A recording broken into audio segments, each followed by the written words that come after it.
The glass clinked louder than it should have. In a room built on quiet wealth, even small sounds felt exposed. Every head turned for half a breath, and in that moment, humiliation entered the room before the waiter even spoke. The restaurant was the kind of place where silence cost money. Crystal glasses lined the tables like trophies.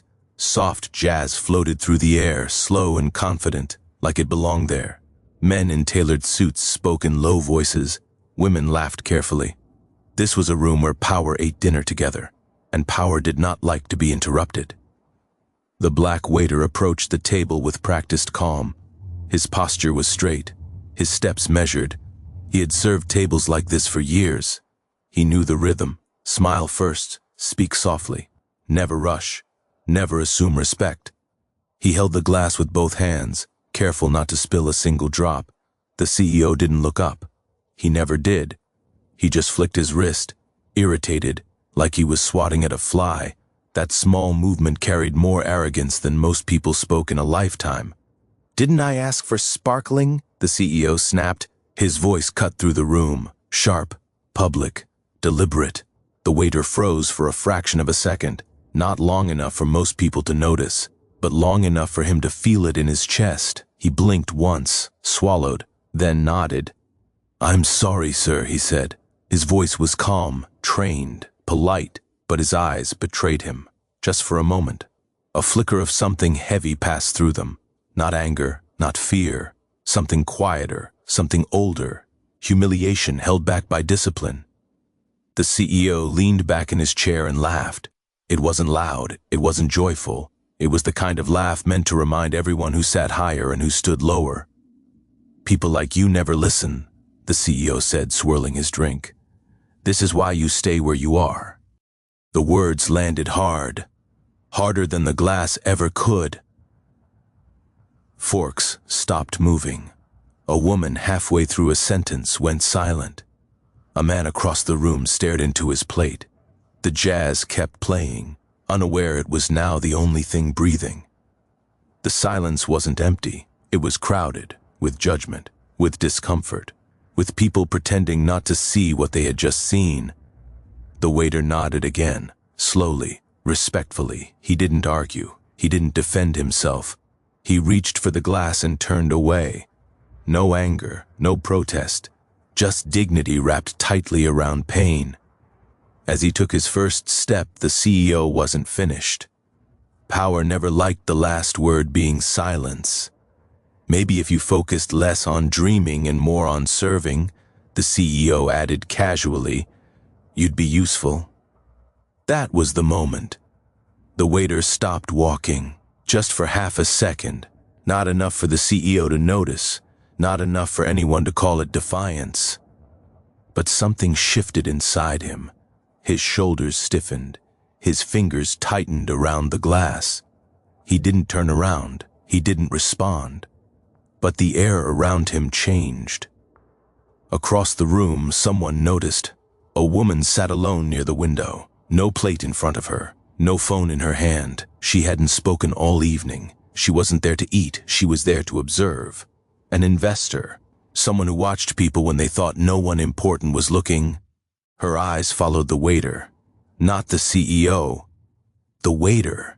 She noticed how he held himself, how he didn't rush away, how he absorbed the insult without shrinking, how his back stayed straight even as the weight of the room pressed down on it. She noticed the restraint, the control, the quiet strength it took not to react. The CEO smirked, satisfied with himself. He took a sip of his drink like a man who believed the world was exactly as it should be. Power reaffirmed, ego fed.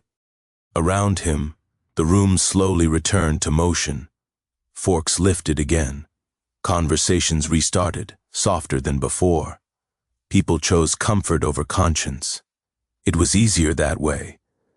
The waiter disappeared into the kitchen. The swinging door closed behind him with a dull thud.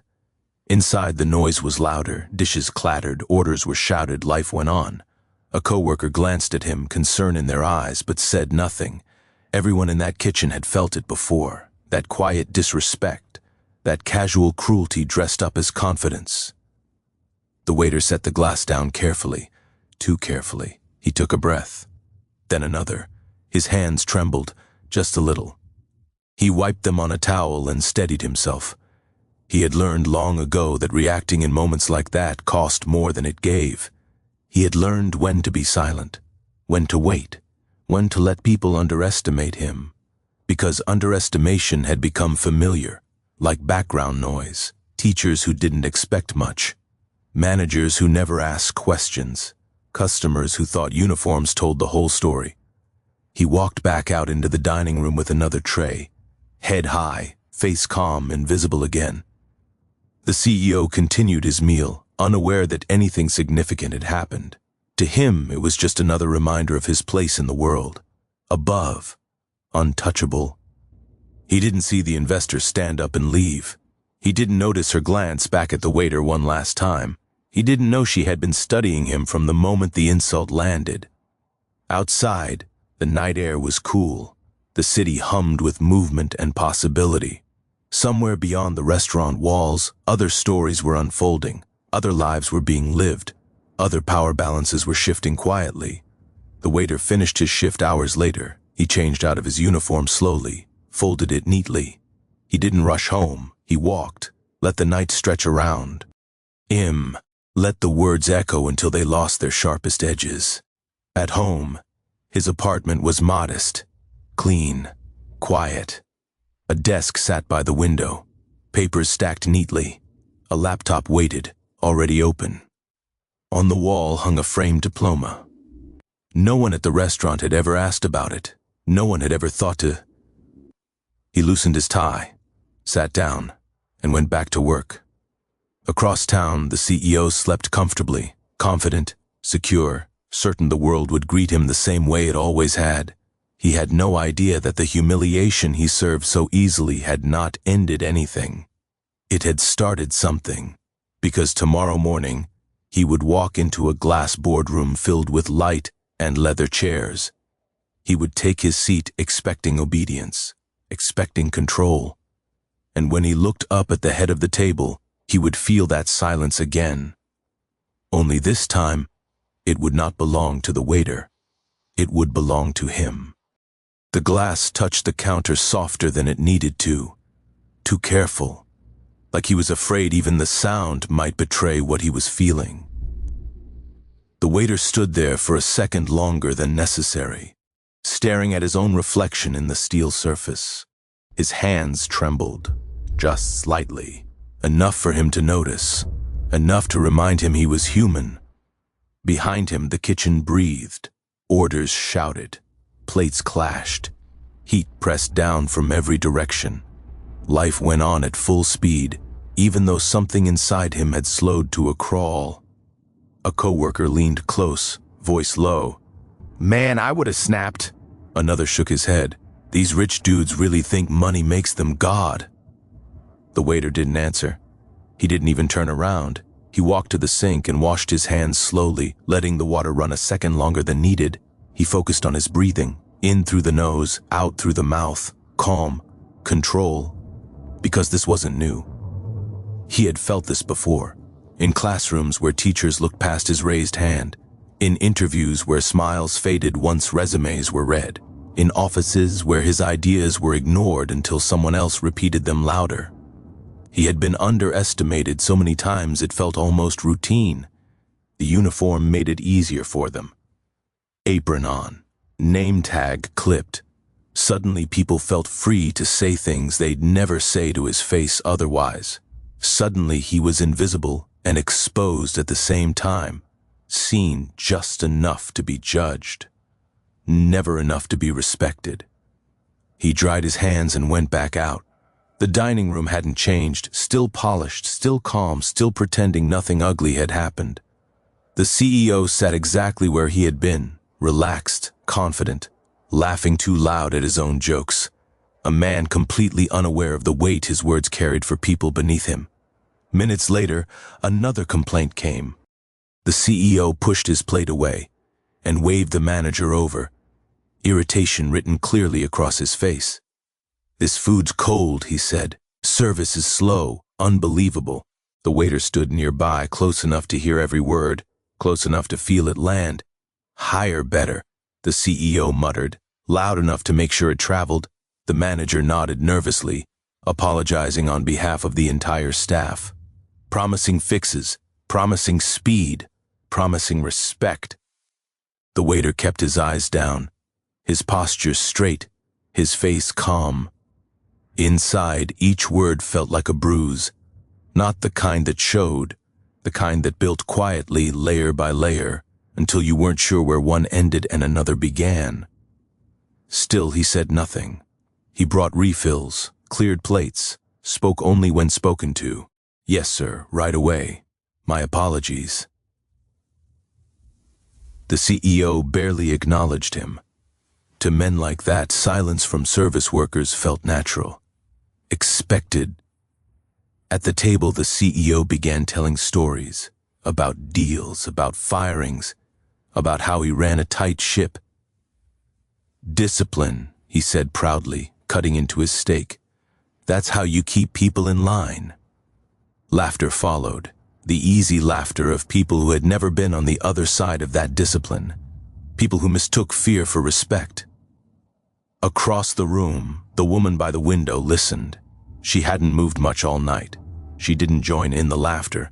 She didn't roll her eyes either. She simply observed the CEO's tone, his choice of words, the way he spoke about people like tools instead of humans. She watched the waiter too. She saw how he never rushed, how he never slouched, how he never let the insults bend his spine. She had seen talent overlooked before.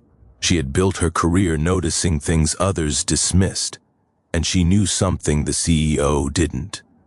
This restaurant wasn't just a place to eat. For her, it was a test. A place where people showed who they really were, when they thought no one important was watching. When power felt permanent, when masks slipped. The night dragged on. The waiter moved through it like a shadow, present but unnoticed, each step steady, each breath controlled. When the CEO finally left, coat draped over his arm, ego still full, the room exhaled. The tension faded slowly, like a bad smell that lingered longer than it should have. The waiter helped clean up, wiped tables, stacked chairs. The end-of-night quiet felt different, less polished, more honest. When his shift ended, he went to the back and changed out of his uniform. He folded it neatly, set it aside. For a moment, he just stood there, looking at his hands again. Steady now. He walked out into the night with his head high. At home, there was no couch collapse, no exhaustion nap, no mindless television. Instead, there was preparation. His apartment was simple, clean, organized.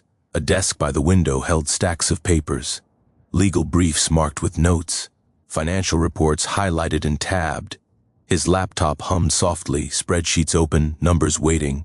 On the wall hung a framed diploma, Ivy League, earned, not gifted. Years of late nights and early mornings condensed into one piece of paper no one at the restaurant had ever asked about. He loosened his tie and sat down. Here he wasn't invisible. He read carefully, cross-checked figures, reviewed documents one last time. Everything had to be perfect. Tomorrow wasn't just another day. Tomorrow was a pivot, a line drawn between what people thought he was and what he actually was. Across town, the CEO finished his night feeling satisfied. He laughed with friends, bragged about keeping people in their place. He slept easily, convinced the world still moved exactly how he commanded it to. He didn't know his words had been absorbed by someone who understood patience better than pride. Back in the apartment, the waiter closed his laptop and leaned back in his chair. He stared at the ceiling for a long moment, not angry, not bitter, focused. Tomorrow mattered, not for revenge, not for ego, but for truth. He stood up, turned off the light, and walked toward his bedroom, calm, ready. Outside, the city kept moving. Cars passed, lights flickered. Somewhere deals were being planned. Decisions were waiting to be made. And tomorrow, when the CEO stepped into a boardroom expecting control, expecting obedience, expecting silence, he would hear laughter echo again. Only this time, it wouldn't be his, and the uniform he once mocked would be nowhere in sight. The room was built to intimidate. Glass walls stretching from floor to ceiling, sunlight pouring in like judgment, a long polished table cutting straight through the center, surrounded by leather chairs that had cradled power for decades. This was where decisions were made, where people were hired, fired, erased.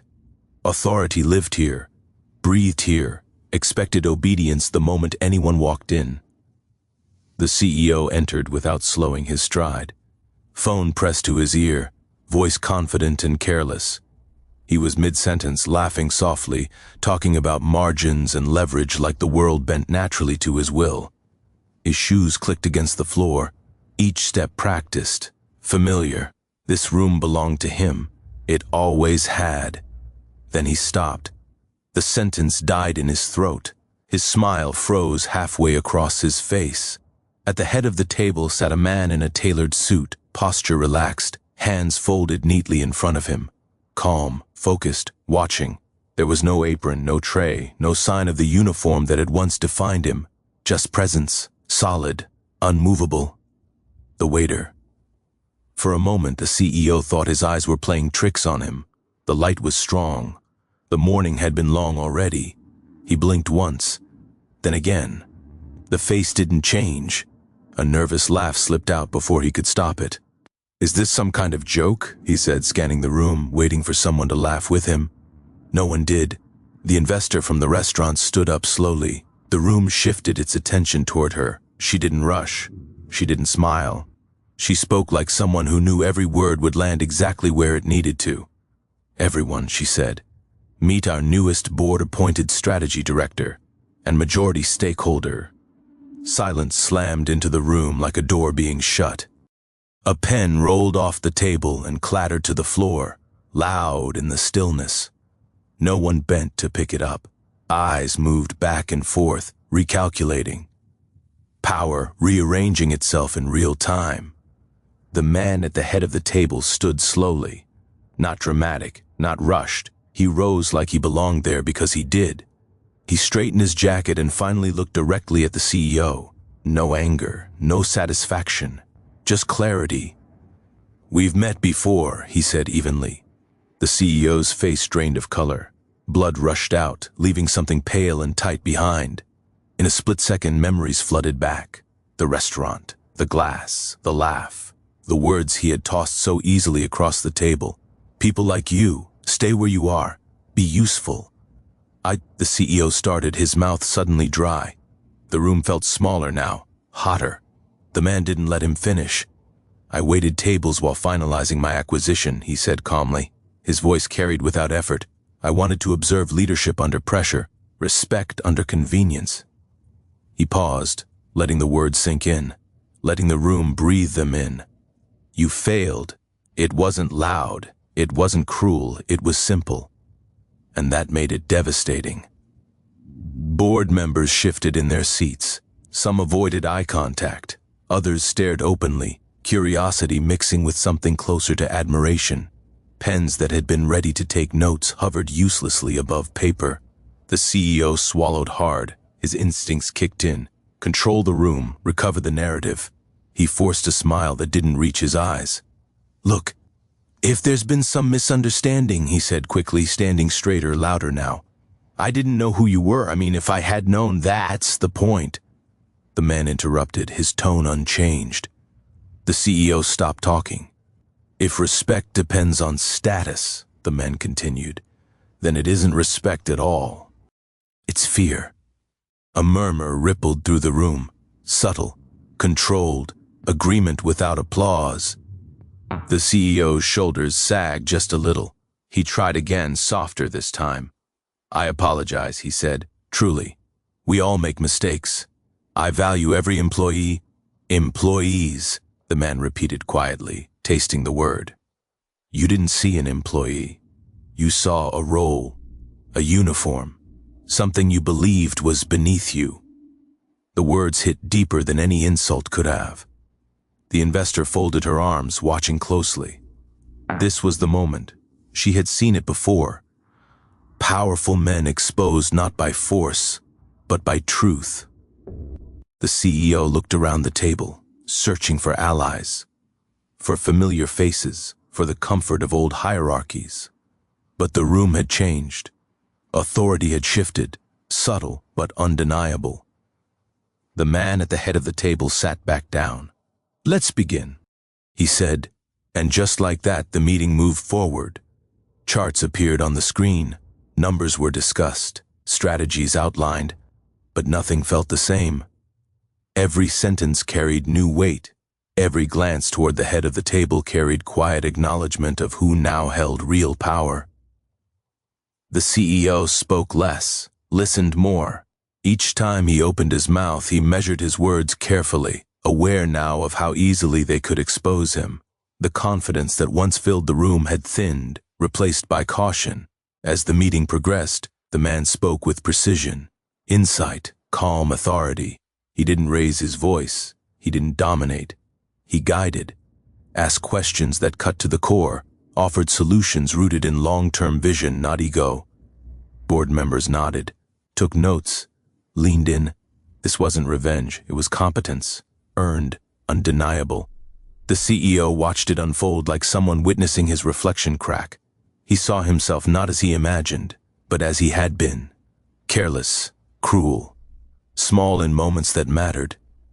When the meeting adjourned, chairs slid back quietly. People gathered their things slower than usual, as if leaving too quickly might mean missing something important. The CEO lingered. He waited until the room emptied, until only the two of them remained. "I was wrong," he said finally. His voice was low now, stripped of performance. "I didn't see you." The man looked at him for a long moment. The sunlight cast sharp lines across the glass walls, cutting the space into clear divisions. "No," he said gently. "You saw me. You just decided I didn't matter." The CEO had no answer for that. As the man turned toward the window, looking out over the city he now helped shape, the weight of the moment settled in. Power had flipped, not with shouting, not with humiliation, but with exposure. The truth had done all the work. And as the CEO stood there, alone in a room that once belonged to him, one realization settled deep in his chest. The people we dismiss when we feel powerful are often the ones who will one day remind us what power really costs.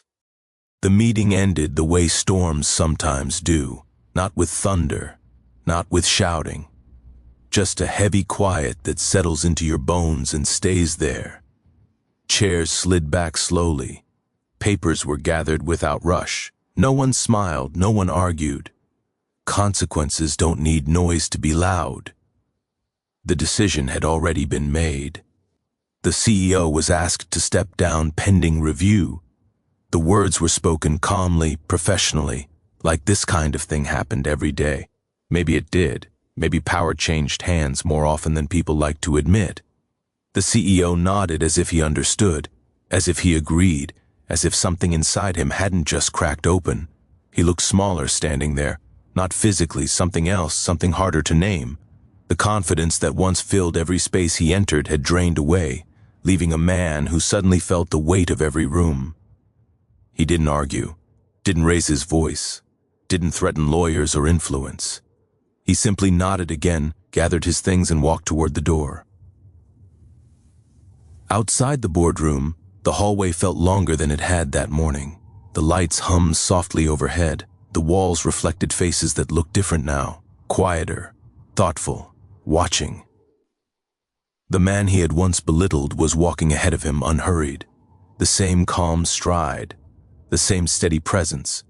No rush, no victory lap. The CEO called out his name.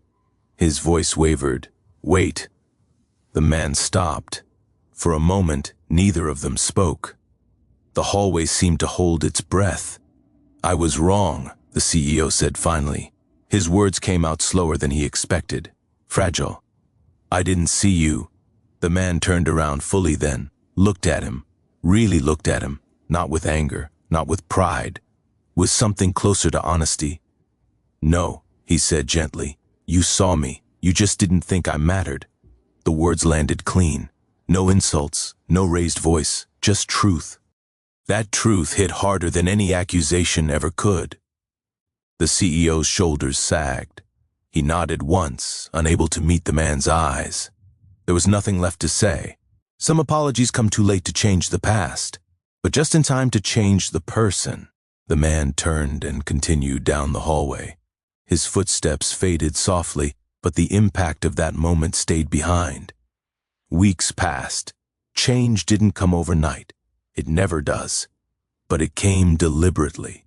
The company began to shift in small but important ways.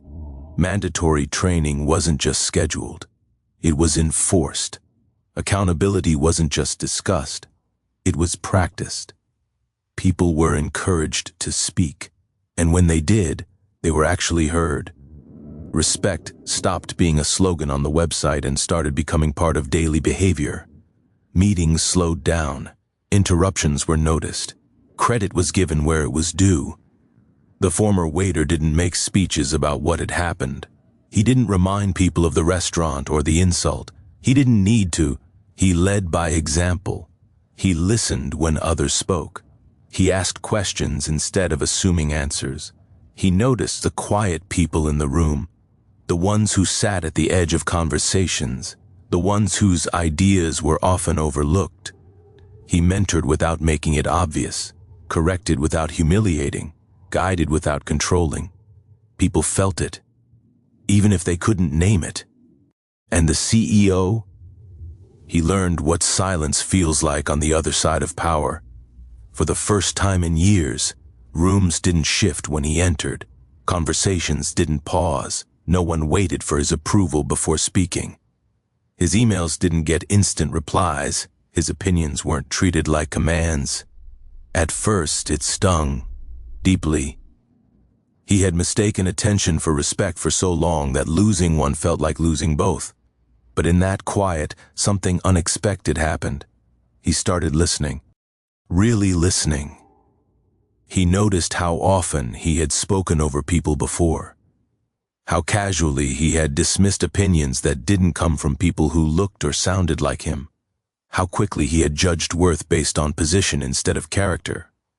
He remembered the restaurant more clearly now. The way the waiter had stood, the restraint, the dignity. He realized how rare that kind of strength was, how easy it was to miss if you were too busy feeling powerful. The lesson didn't stay inside the company. It spread quietly, through conversations, through stories told secondhand, through people who had witnessed the shift and carried it with them to new spaces. That uniforms don't define intelligence, that titles don't measure value, that dignity doesn't need permission from anyone. People began to look twice at those they once overlooked, to ask instead of assume, to pause before speaking, because the truth had been exposed in a way no lecture ever could. The people we step over today may be the ones holding the door tomorrow. Power, everyone learned, is temporary. It moves, it shifts, it fades. But character? Character is always in the room, even when you're too blind to notice it. And sometimes the greatest lesson power will ever teach you is what it feels like to finally lose it, just long enough to remember how to be human.